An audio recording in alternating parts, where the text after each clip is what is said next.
In the following circuit, we have two resistors with a resistance of 3 ohms and a resistor with a resistance of 10 ohms and a capacitor with a capacitance of 3 millifarads or 0.003 farads. And the voltage source is 5 volts. And we're asked for the current in amps delivered by the power supply a long time later when the capacitor is fully charged.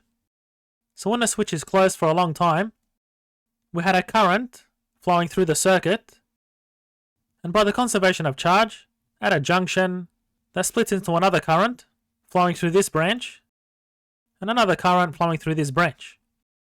So after a long time, when the capacitor is fully charged,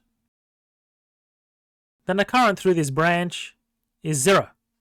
So by Kirchhoff's junction rule, where I1 is equal to I2 plus I3, we have I1 is equal to I2 is equal to I.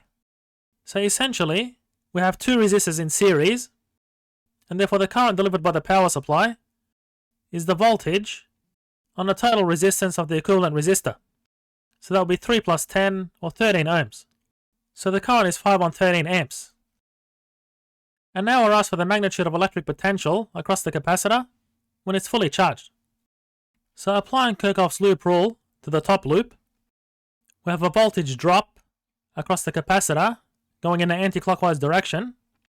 So that will be minus delta V, which is a charge on a capacitance. And then going through this resistor, we're going against the current. So we have a potential increase in this direction, being I2 by R2, and a potential drop across this resistor, being I3 by R1, and that's equal to 0. So given I3 was 0 when the capacitor is fully charged, this is 0. So delta V is simply I, which is 5 on 13 amps, by R2, which is 3.85 volts. And now we'll go to part C. How much energy in joules is stored in a capacitor when it's fully charged? So that will be 1/2 by the capacitance, which is 0.003 farads, by the square of the potential drop across the capacitor.